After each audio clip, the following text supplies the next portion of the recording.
Hello hi. അപ്പോൾ miss ഇന്ന് വന്നിരിക്കുന്ന പ്രൊവിഷണൽ റിസർവും തമ്മിലുള്ള ഡിഫറൻസ് എന്താണെന്നുള്ളത് ഡിസ്കസ് ചെയ്യാനാണ്. കുറേ തവണ ചോദിച്ചിട്ടുള്ളതാണ്. ഇനിയാണെങ്കിൽ നമുക്ക് എക്സ്പെക്ട് ചെയ്യാൻ പറ്റുന്നതാണ്. നിങ്ങളുടെ ചാപ്റ്റർ 7 ഡിപ്രീസിയേഷൻ പ്രൊവിഷണൽ റിസർവ് എന്ന് പറയുന്ന ചാപ്റ്ററിലുള്ള ടോപ്പിക്കാണ്. സോ എന്താണെന്നുള്ളത് നമുക്ക് നോക്കാം. ഫസ്റ്റ് തന്നെ പ്രൊവിഷണൽ റിസർവും തമ്മിലുള്ള ഡിഫറൻസ് നോക്കാം. ഫസ്റ്റ് പ്രൊവിഷൻ എന്ന് പറഞ്ഞാൽ എന്താണ്? ഒരു നോൺ ലൈബിലിറ്റിയെ മീറ്റ് ചെയ്യാനാണ്. ഓക്കെ, നമുക്കറിയാം ഫ്യൂച്ചറിൽ എന്തോ ഒരു ലൈബിലിറ്റി വരുന്നുണ്ട്, നമുക്ക് എന്തോ ഒരു ബാധ്യത വരുന്നുണ്ട്. അപ്പോൾ അതെന്തായാലും നമുക്ക് അറിയാം വരും എന്നുള്ളത് ഒരു 90% ഉറപ്പായതുകൊണ്ട് അതിന് വേണ്ടി മാറ്റി വെക്കുന്നതാണ് പ്രൊവിഷൻ എന്ന് പറഞ്ഞാൽ. പക്ഷേ റിസർവ് എന്ന് പറഞ്ഞാൽ അങ്ങനല്ല. എന്തെങ്കിലുമൊക്കെ ആവശ്യം ഫ്യൂച്ചറിൽ വന്നാലോ എന്ന് വെച്ചിട്ട് നമ്മൾ മാറ്റി വെക്കുന്ന എമൗണ്ടിനെയാണ് റിസർവ് എന്ന് പറയുന്നത്. അതാണ് to strengthen the financial position of the business എന്നുള്ള രീതിയിൽ പറയുന്നത്. ഇനി ഇവിടെ എന്ന് പറഞ്ഞാൽ ഇറ്റ് ഇസ് ചാർജ്ഡ് എഗെയിൻസ്റ്റ് പ്രോഫിറ്റാണ്. ഓക്കെ, പ്രോഫിറ്റിനെ കുറയ്ക്കുന്ന ഐറ്റമാണ് ഈ പറഞ്ഞ പ്രൊവിഷൻ എന്ന് പറഞ്ഞാൽ. സിമ്പിളായിട്ട് example provision for bad debt നിങ്ങൾ ഓൾറെഡി പ്രോബ്ലംസ് ചെയ്യുന്നതായിരിക്കില്ല. അത് നമ്മൾ പിയാനൽ അക്കൗണ്ടിൽ ഡെബിറ്റ് സൈഡിലാണ് എടുക്കുന്നത്. എന്തുകൊണ്ടാണ്? അത് പ്രോഫിറ്റിനെ കുറയ്ക്കുന്ന ഐറ്റമാണ്.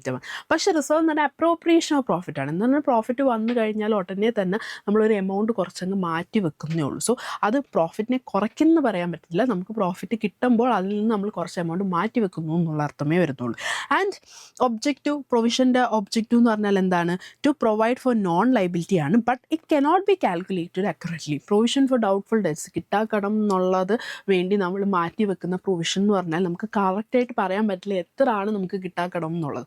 നമുക്ക് പക്ഷേ ഏറെക്കുറെ ചാൻസ് ഉണ്ട്, 90% ചാൻസ് ഉണ്ടെങ്കിൽ ഇത്ര എമൗണ്ട് നമുക്ക് കിട്ടത്തില്ല എന്ന് നമുക്ക് പറയാൻ പറ്റില്ല. ആൻഡ് റിസർവ് എന്ന് പറഞ്ഞാൽ എന്താണ്? It is created to strengthen the financial position. നമ്മൾ ഓൾറെഡി അത് പറഞ്ഞായിരുന്നു.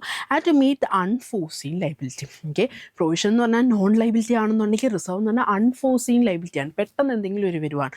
ഓക്കെ, ഫോർ എക്സാമ്പിൾ ഒരു തെഫ്റ്റോ അല്ലെങ്കിൽ എന്തെങ്കിലും ഫ്ലഡോ അല്ലെങ്കിൽ എർത്ത് അല്ലെങ്കിൽ ഫയറോ ഇങ്ങനെയുള്ള എന്തെങ്കിലുമൊക്കെ കാര്യങ്ങൾ ബിസിനസ്സിനെ എഫക്റ്റ് ചെയ്യാൻ അൺനോൺ ആണ്. നമുക്ക് ഉറപ്പിച്ചോ അല്ലെങ്കിൽ നമുക്ക് യാതൊരു ധാരണയില്ലാതെ എന്തെങ്കിലും വരുവാണെന്നുണ്ടെങ്കിൽ അതിനെയൊക്കെ മീറ്റ് ചെയ്യാൻ വേണ്ടി, അല്ലെങ്കിൽ ഇതെന്നുള്ള മാത്രം ലൈബിലിറ്റി എന്നുള്ള മാത്രമല്ല, നമുക്ക് എന്തെങ്കിലും ആവശ്യമുണ്ടെങ്കിലും നമുക്കത് എടുക്കാൻ പറ്റും.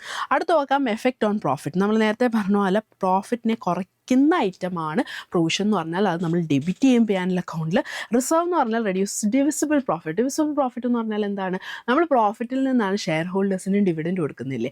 അപ്പം ഈ ഡിവിഡൻഡ് കൊടുക്കുന്ന ഷെയർ ഹോൾഡേഴ്സിന് കൊടുക്കുന്ന ഡിവിഡൻഡ് അപ്പോൾ കുറയും. എന്ന് പറഞ്ഞാൽ നമ്മൾ റിസർവ് മാറ്റി വെച്ചതിന് ശേഷം മാത്രമാണ് നമ്മളിത് പ്രോഫിറ്റ് എന്നുള്ള രീതിയിൽ ബാക്കി പ്രോഫിറ്റാണ് ഷെയർ ഹോൾഡേഴ്സിന് കൊടുക്കുന്നത്.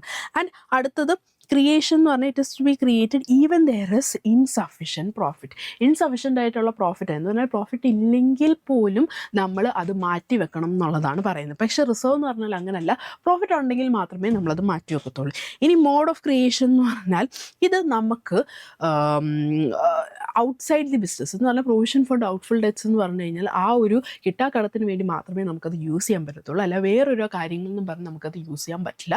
പക്ഷേ റിസർവ് അങ്ങനെയല്ല. നമുക്ക് വേറെ എന്തെങ്കിലും കാര്യമുണ്ടെങ്കിൽ അത് യൂസ് ചെയ്യാൻ പറ്റും.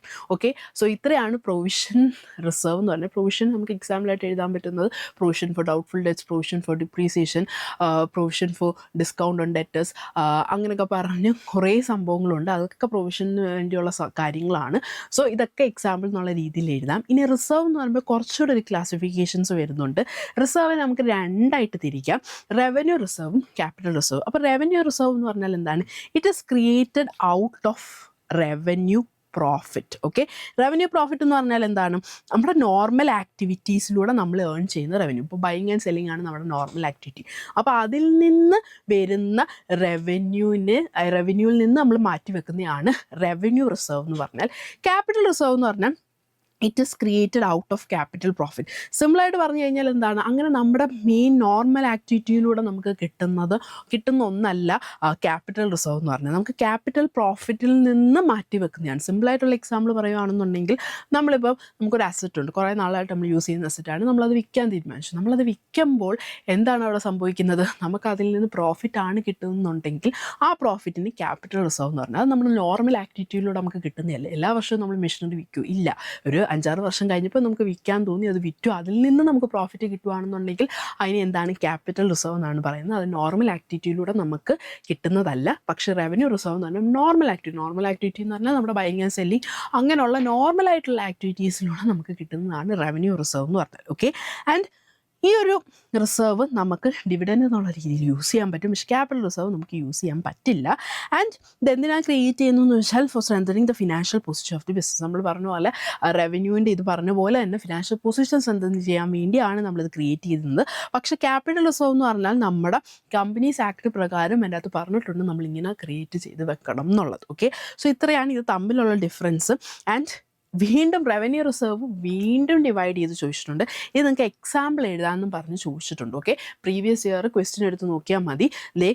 2023 മാർച്ചിൽ 2 എക്സാമ്പിൾസ് ഓഫ് റവന്യൂ റിസർവ് എഴുതാൻ പറഞ്ഞിട്ടുണ്ട്. അപ്പോൾ നിങ്ങൾക്ക് എഴുതാൻ പറ്റുന്ന എന്താ, 2 ടൈപ്പ് ഓഫ് റവന്യൂ റിസർവ്സ് ഉണ്ട്, ജനറൽ റിസർവും സ്പെസിഫിക് റിസർവും. ഓക്കെ, അതിൽ സ്പെസിഫിക് റിസർവിൻ്റെ എക്സാമ്പിൾസ് ആണ് ഈ 4 dividend equalization reserve, investment fluctuation fund, workmen compensation fund, debenture redemption reserve. Okay, so 2ആയിട്ട് തിരിക്കാം. ഓക്കെ, പക്ഷേ ഇവിടെ എക്സാമ്പിൾ എന്നുള്ള രീതിയിൽ ചോദിക്കുകയാണെന്നുണ്ടെങ്കിൽ ഈ dividend equalization reserve, workmen compensation fund ഇങ്ങനെ എഴുതിയാൽ മതി.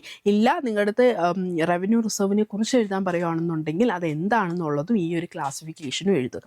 ഓക്കെ, അടുത്ത നമുക്ക് നോക്കാം ക്യാപിറ്റൽ റിസർവിൻ്റെ കുറച്ച് എക്സാമ്പിൾസ് ആണ് ഈ കൊടുത്തേക്കുന്നത്. ക്യാപിറ്റൽ റിസർവിൻ്റെ എക്സാമ്പിൾസ് എന്നുള്ള രീതിയിൽ ചോദിച്ചിട്ടില്ല, പക്ഷേ റവന്യൂ റിസർവ് ചോദിച്ചത് കൊണ്ട് മേ ബി ചോദിച്ചാൽ നമുക്ക് അറിയണം. മെയിനായിട്ട് വരുന്നത് എന്താണ്, premium on issue of shares or debentures, profit on sale of fixed asset, profit on redemption of debentures, profit on revaluation of fixed assets and liabilities, profits prior to incorporation, profit on reissue of forfeited shares. ഇതൊന്ന് in depth ആയിട്ട് പഠിക്കേണ്ട, പക്ഷേ എന്തെങ്കിലും examples ചോദിക്കുകയാണെന്നുണ്ടെങ്കിൽ ഈ 2-3 just പഠിച്ചു വെക്കുക, അത് നമുക്ക് എഴുതാൻ പറ്റും.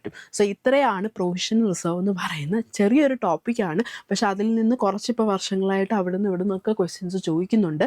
ജസ്റ്റ് ഡിഫറൻസ് മാത്രമല്ല, അത് അങ്ങോട്ട് ഒന്ന് ഇറങ്ങി റവന്യൂ റിസർവ്, ക്യാപിറ്റൽ റിസർവിൽ നിന്ന് വരാൻ ചോദിക്കാൻ ചാൻസ് ഉണ്ട്. സോ അത് പഠിച്ചിട്ട് പോവാം. Thank you.